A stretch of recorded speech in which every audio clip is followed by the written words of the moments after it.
My sister told me I owed her my unborn baby because she was meant to be a boy mom. 5 days after I gave birth, she broke into my house and took him. I thought the night would be about cake and laughter and finally saying the words out loud. It took 10 minutes for everything to break. My husband Zach squeezed my hand as I smiled at everyone and said we were having a boy. There were cheers, hugs, happy tears. Then, my sister Carly grabbed my arm and pulled me into the kitchen like I owed her something. You need to give me your baby when he's born. I laughed at first because I thought it was a joke. It wasn't. She stepped closer, eyes bright, voice shaking with excitement, not fear. I was meant to be a boy mom. I've dreamed of it my whole life. You have a husband, you can try again. Then she said the sentence I still hear in my sleep. Instead, I got stuck with a disgusting daughter who ruined my life. She said it like she was talking about a broken appliance, not her 14-year-old child. I pulled my arm away and told her no. Not just no, but never. That's when Zach appeared in the doorway and heard everything. He told her to leave, and she smiled at my stomach and said, no matter what I said, it didn't change what was coming. When we went back into the living room, she was already crying in my mother's arms. My father wouldn't look at me. Jordan, her daughter, stood frozen against the wall like she was trying to disappear. I told everyone exactly what Carly had said. I waited for outrage. Instead, my mother said calmly that I should consider it. She said maybe Carly could take the lead in raising him, that I could still see him, that it might be best for the baby. I felt like I was losing my mind. My father said I worked too much and wasn't even excited when I got pregnant. When I said Carly called her own daughter disgusting, the room went silent. Jordan looked at me like she couldn't believe someone finally said it out loud. Carly made her lie for her, just like she always did. We left that house knowing something was very wrong. I didn't know how bad yet, but I knew one thing. My sister wasn't going to stop. What would you have done if your own parents sided against you? I didn't sleep that night. I lay awake staring at the ceiling, replaying Carly's smile over and over. It wasn't anger or desperation. It was certainty. Zach kept asking if I was okay, and I kept saying yes, even though my chest felt tight like I couldn't breathe all the way in. I told myself it was hormones. I told myself I was overreacting. But something felt wrong in a way I couldn't explain. The next morning, my mother called. She spoke softly like she was handling something fragile. She said everyone was upset and emotions were high and maybe we could talk like adults. She said Carly had been through so much. A grieving widow, a single mother, 14 years alone. She didn't mention Jordan once. When I brought up what Carly said about her daughter, my mother sighed like I was being difficult. She said Carly didn't mean it that way. She said Jordan was sensitive. She said family should be understanding. I hung up, shaking. That afternoon, Zach installed new locks on the doors. He said it was just precaution. I knew he didn't really believe that. Jordan texted me later. Just one sentence. Is she mad at me? I stared at my phone for a long time before replying. I told her she didn't do anything wrong. I told her she was brave. She didn't answer. 2 days later, Carly showed up at our house unannounced. I saw her car through the window and my stomach dropped. Zach told me not to answer the door. I agreed. Then she started knocking, then ringing, then shouting my name. She said she just wanted to apologize. She said she missed me. She said she wanted to make things right before the baby came. I didn't open the door, but I watched through the peephole as her face shifted from sad to angry to calm again. That calm scared me most. She left flowers on the porch, blue ones. That night, Zach admitted something that made my blood run cold. He said Carly had been asking strange questions before the dinner, about our due date, about our house layout, about whether the nursery was ready. I realized then this wasn't sudden. This wasn't a breakdown. It was a plan. The next week, my parents stopped calling. Complete silence. No check-ins, no concern. Jordan messaged again, this time just an emoji, a broken heart. I asked if she was okay. She said yes. Then a minute later, she said no. She told me Carly had been watching baby videos nonstop. She said her mom was repainting the spare room blue. She said Carly kept saying, my baby, under her breath. I told Zach everything. That was the night we agreed on one thing. If Carly crossed one more line, we would call the police. No more explaining. No more family meetings. I put my hand on my stomach and felt my son move. For the first time, fear turned into something else. Resolve. Do you think Carly was planning to take the baby from the beginning? 2 weeks passed and I started to believe the silence meant she'd backed off, that maybe someone had finally gotten through to her. I was wrong. I came home from a doctor's appointment earlier than expected one afternoon. Zach's car was in the driveway, which surprised me because he wasn't supposed to be home yet. The front door was unlocked. I stepped inside and heard voices. Carly's voice, low and close. I turned the corner and my world tilted. She was straddling Zach on the couch. Her hands were pressed against his chest, her face inches from his. He was trying to push her away. You could fix everything right now, she was saying. Just say yes. Something primal took over. I grabbed her hair and yanked her backward hard. She flew off him and hit the floor. For a second, she just stared at me like she couldn't believe I was real. Then she screamed. Zach scrambled up, shaking. He shoved her back when she lunged at me again. She screamed that he wanted it, that she saw it in his face. I told her to get out. She laughed. She said no one would believe me, that I was cutting off my family, that she was just a grieving widow. I said we had a security camera. I was bluffing, but she didn't know that. Her face drained of color. She straightened her clothes and smiled again. That same calm smile. She said fine. She said we could play it that way. She said the baby was hers one way or another. When she left, Zach collapsed onto the couch. He was shaking so badly his teeth were chattering. It took him a long time to talk. When he did, his voice was barely there. She had knocked. She said she wanted to apologize. She pushed past him when he opened the door. She told him I was emotional, that pregnant women didn't think clearly, that he seemed reasonable. She kept moving between him and his phone. She touched his arm. She grabbed his shirt. She told him he could give her a boy, that no one would have to know, that it would fix everything. When she pushed him onto the couch, he froze. Not because he wanted her, because he didn't know what to do. I held him while he cried and told him it wasn't his fault, that she attacked him, that she manipulated him. I meant every word. That was when the doorbell rang again. Jordan stood on our porch shaking, her face swollen, a bruise dark against her cheek. She said Carly came home furious. She said it was all Jordan's fault. She said if Jordan had just been a boy, none of this would be happening. She kicked her, dragged her, threw her out. I pulled her inside and told her she was safe, and I meant it. That night, Jordan told us everything. 14 years of abuse, head shaving, being locked outside in winter, being told her father died because she was born wrong. I believed her. So did Zach. And I realized something then. My sister didn't just want my baby. She wanted a replacement. Would you have called the police immediately after what Carly did to Zach? Jordan didn't sleep that night. Neither did I. She sat on the edge of the guest bed, hugging her knees like if she let go something terrible would happen. Every sound made her flinch. Every car passing outside made her hold her breath. I sat with her until morning. When the sun came up, she finally spoke again. She said Carly had been planning this for months, not days. Months. She said her mom had been collecting baby clothes quietly. Blue ones. Always blue. She said Carly talked to the empty spare room like someone was already there. She said there was a name. That made my stomach twist. Jordan said Carly told her the baby would fix everything. That this time she would do it right. That this baby wouldn't disappoint her. I felt sick. Zach made breakfast and barely touched it. He kept checking the locks, kept looking out the window. I called my parents. My mother answered like nothing had happened. I told her Carly attacked my husband. I told her Jordan was bruised and terrified and sitting in my house right now. There was a long pause. Then she said Carly was under stress. She said Jordan exaggerates. She said Zach probably misunderstood. I realized then that I'd lost them. Not just temporarily. Completely. That afternoon, Jordan asked me something that broke my heart. She asked if I was sending her back. I promised her I wasn't. She cried quietly like she didn't trust happiness enough to be loud. We contacted a lawyer. We documented everything. Screenshots, voicemails, photos of Jordan's bruises. Zach insisted we file a report about the assault. I hesitated. I was scared of making things worse. That night, Jordan told me something else. She said Carly still had a key, an old one from before the locks were changed. My heart started racing. Zach checked the doors again. He installed a temporary alarm. We moved the baby monitor early even though I hadn't given birth yet. I started sleeping lightly. Too lightly. The days crawled by. Then my son arrived. He was perfect. Small, warm breathing against my chest. For a moment, the world felt quiet. We brought him home 2 days later. There were no messages, no calls, no sign of Carly. Jordan stayed close to me like a shadow. By the 5th night, exhaustion won. I slept. I woke up to Jordan shaking me, her face white, her voice shaking. She said she heard the front door. Then we heard it. My baby crying, then silence. Footsteps. The front door closing. I ran. The nursery was empty. The crib was empty. My son was gone. And I knew exactly who had taken him. At this point, would you have feared for your baby's life? The first night I was moved out of the ICU, the hospital felt different, quieter, heavier, like it was holding its breath with me. I lay there listening to the slow, steady rhythm of the heart monitor, my heart, still bruised but stubbornly alive. Every beep reminded me of the cruel irony. I could save strangers' hearts for a living, yet my own family had left mine bleeding on an ER gurney. The twins didn't come that night. Nurse Elena tried to soften it. They're little. Visiting hours ended. Tomorrow will be better. Tomorrow. Everyone kept promising tomorrow.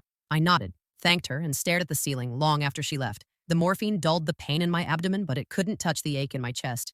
I replayed the moment over and over, my phone slipping from my hand. After the call disconnected, the way my mother's voice hadn't even cracked. Call an ambulance. As if I hadn't already been inside one. At 2:17 a.m., my phone buzzed. Not my parents. It was Daniel, my younger brother. The one who'd always stayed quiet at family dinners. The one who never argued, never defended me either. I heard what happened. I'm sorry. I didn't know. I stared at the screen, fingers hovering. Didn't know what? That I was bleeding? That I was alone? Or that our parents had finally made it clear who mattered? I typed anyway. I called them. From the ER, 3 dots appeared, disappeared, appeared again. They said you were probably exaggerating. Mom said you're dramatic under stress. A hollow laugh escaped my throat, sharp enough to hurt. I turned my face toward the window, watching the city lights blur through unshed tears. 3 years of medical training had taught me to recognize shock. What it hadn't taught me was how betrayal felt when it came from the people who named you.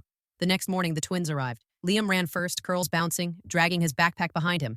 "Mama!" he shouted, like I'd just come home from a grocery trip instead of surgery. Noah followed more cautiously, eyes wide as he took in the IVs, the wires, the scar he couldn't yet see but somehow sensed. I opened my arms as wide as I could, careful hugs, warm cheeks pressed to mine, the smell of applesauce and baby shampoo. I had a boo-boo, I said gently. Liam nodded solemnly. I told Grandma you were hurt. My breath hitched. What did Grandma say? He frowned, thinking. She said doctors always get hurt because they work too much. That was it. No visit, no call, no apology. Just a lesson passed down to my children. Your mother's pain is her own fault. After they left, I cried for the first time since the crash, silent tears soaking into my pillow, my hand clutching the hospital gown over my stitched skin. I wasn't crying because I almost died. I was crying because I finally understood something I'd spent my whole life refusing to see. 2 days later, my attending physician stopped by. You're healing well, he said, flipping through my chart. But stress like this, it slows recovery. I almost laughed. Stress was my native language. That afternoon, a social worker came to discuss post-discharge support. She asked about family help. I hesitated, then shook my head. It'll just be me, I said. And my kids. She looked at me for a long moment, then nodded, not with pity, but with recognition. Then we'll plan for that reality. That night, I drafted an email. Not angry, not dramatic, just facts. I informed my parents that I'd nearly died, that I'd undergone emergency surgery, that my children had been frightened and confused. I told them I needed space, that until they could acknowledge what they'd done or failed to do, I would be limiting contact. I read it 5 times before hitting send. Their reply came an hour later. 3 sentences. We did what we thought was best. You've always been independent. Don't punish us for a misunderstanding. I closed my eyes, and for the first time in my life, I didn't respond. The day I was discharged, I stood in front of the bathroom mirror, gently lifting the edge of my gown to see the scar. Angry red, uneven, permanent. A line that marked the moment everything changed. I touched it lightly. This is where I survived, I whispered. Not because of them, in spite of them. And as I walked out of the hospital, 1 step slower, 1 breath deeper, I realized something terrifying and freeing all at once. I was done begging people to care. For the first week after I got home, my phone stayed quiet. No, how are you feeling? No, did the kids sleep? No excuses disguised as concern, just silence. At first, it felt familiar. My parents had always been experts at withholding. Attention, approval, affection. Silence had been their favorite tool, sharpened over decades. When I disappointed them, they disappeared. When I succeeded, they reappeared just long enough to take credit. So I told myself this was nothing new. But something was different. This time, I wasn't chasing it. Recovery was brutal in ways no textbook prepared me for. I couldn't lift both twins at once anymore. I had to plan showers around their naps. Walking up the stairs left me breathless, my incision pulling like a reminder I couldn't ignore. Yet somehow, the house felt calmer. No commentary, no criticism. No, you're doing too much. Followed immediately by, you're not doing enough, just me. And the boys. And the quiet rebuilding of a life that had cracked but not collapsed. Daniel called once. I think Mom's waiting for you to apologize, he said carefully. For what? I asked. There was a pause. For making them feel bad. I smiled, slow and tired. Then she'll be waiting a long time. He didn't argue. That told me more than words ever could. 2 weeks after my discharge, the doorbell rang. I knew who it was before I even checked the camera. My mother stood on the porch, perfectly composed, holding a casserole dish like a peace offering. My father hovered behind her, arms crossed, already annoyed by the inconvenience of being there. Liam spotted them through the window. Grandma! My stomach clenched. I opened the door but didn't step aside. Hi, my mother said, eyes flicking briefly to my midsection. We were in the area. Of course you were. She held out the dish. We brought food. You shouldn't be cooking yet. I didn't take it. You didn't call, I said. My father sighed. We didn't want to intrude. You said you needed space. I nodded. I did. I still do. My mother's smile stiffened. This is ridiculous. We're here now. Here. After the danger had passed. After the stitches had closed. After the hard part was over. That night, I said quietly, I was bleeding internally. I called you because I was scared. She waved a hand. We didn't know it was that serious. I told you it was? You've always been dramatic, she replied, too quickly. Something settled inside me then. Not anger, not grief, clarity. I don't want my children learning that love only shows up when it's convenient, I said. So unless you can acknowledge what happened, without minimizing it, you can't be part of our lives right now. My father scoffed. So you're cutting us off? I'm protecting myself, I said. And them. Silence fell heavy between us. Then my mother did something she'd never done before. She started crying. I carried you for 9 months, she whispered. I didn't raise you to be this cold. I looked past her, at the street, at the sky, anywhere but her face. And I didn't raise myself, I said softly. I survived. That was when I knew. They weren't here to understand. They were here to restore the old balance, where my pain was inconvenient and their comfort was sacred. I stepped back and closed the door, not angrily, not dramatically, just firmly. That night, I tucked the twins into bed, my body aching but my heart strangely light. Mama, Noah asked sleepily, are we okay? I kissed his forehead. We are more than okay. And for the first time since the accident, I meant it. Because survival wasn't just about living through the crash, it was about choosing what and who I would no longer bleed for. 3 days passed after I closed the door on my parents, then 5, then 10. No calls, no texts, no apologies disguised as concern. just a sudden calculated absence, like they'd decided that if they couldn't control the story, they would erase themselves from it. And oddly, my body healed faster. The swelling went down. The pain eased. I slept through the night for the first time since the crash. It was as if my nervous system finally understood something my mind was still catching up to. I was safe. The call came on a Sunday afternoon. Unknown number. I answered anyway. "This is your father." No greeting, no concern. "We need to talk." I glanced at the twins playing on the rug, their laughter filling the room. I walked into the kitchen and closed the door behind me. "I'm listening." There was a pause, a sharp inhale. "Your mother has been unwell," he said. I waited. "She's been crying constantly. Can't sleep, won't eat properly." I closed my eyes. This was the move, the illness card, the guilt dressed as responsibility. "I'm sorry she's struggling," I said carefully, "but that doesn't change what happened." "You're being cruel," he snapped. "Family shows up." I exhaled slowly. "I showed up," I said, "for years. I showed up bleeding." Silence, then quieter. "What do you want?" The question I'd waited my entire life to be asked. "I want accountability," I said. "I want you to acknowledge that when I was scared and injured, you dismissed me. I want you to stop calling me dramatic when I'm in pain. And I want you to respect my boundaries, without punishment." Another pause. Finally, he said, "We did our best." There it was. Not "I'm sorry." Not "we failed you." Just the final refusal. "Then this is where it ends," and I said. "You're choosing this," he replied. "No," I said gently. "I'm accepting it." I hung up before he could respond. That evening, Daniel came by. He looked exhausted, torn. "They're really upset," he said. "Mom keeps saying she doesn't recognize you anymore." I handed him a glass of water. "That's because the version of me they recognize no longer exists." He sat on the couch, elbows on his knees. "Do you think maybe you're being too hard?" I sat across from him, meeting his eyes. "Do you remember when I paid Mom's mortgage for 3 months?" I asked. He nodded. "Do you remember when Dad forgot my graduation?" He nodded again. "Do you remember when I called them from the ER?" He swallowed. "No," he said, "because they didn't tell me." I reached across the table and squeezed his hand. "I'm not punishing them," I said. "I'm breaking a pattern." He didn't answer right away. Then he whispered, "I wish I'd protected you." I smiled, sad but sincere. "You are, right now." That night, I sat alone after the twins were asleep, my hand resting over my scar. I thought choosing myself would feel lonely. Instead, it felt clean, like stepping out of a room filled with smoke and realizing how much air there actually was. I didn't know what the future held. I didn't know if my parents would ever change. But I knew this. My children would never have to earn my concern. They would never bleed in silence to keep my love. And that was the legacy I chose. 3 weeks passed. Not a word from my parents, not even through Daniel. Life settled into a new rhythm. Slow mornings, careful movements, soft laughter echoing through rooms that finally felt like mine. I returned to light administrative work, my white coat hanging unused in the closet like a promise I wasn't rushing to keep. Healing, I learned, wasn't linear. Some days my body ached, some days my heart did, but the house stayed peaceful. Then, on a Thursday evening, my phone buzzed. Mom. My thumb hovered over the screen longer than I'd like to admit. A familiar knot tightened in my stomach. Not fear exactly, but muscle memory. Years of conditioning telling me, respond, fix it, make it okay. I didn't. I set the phone down, helped the twins brush their teeth, read them their favorite book twice because Noah asked, and tucked them in. Only after the house was quiet did I open the message.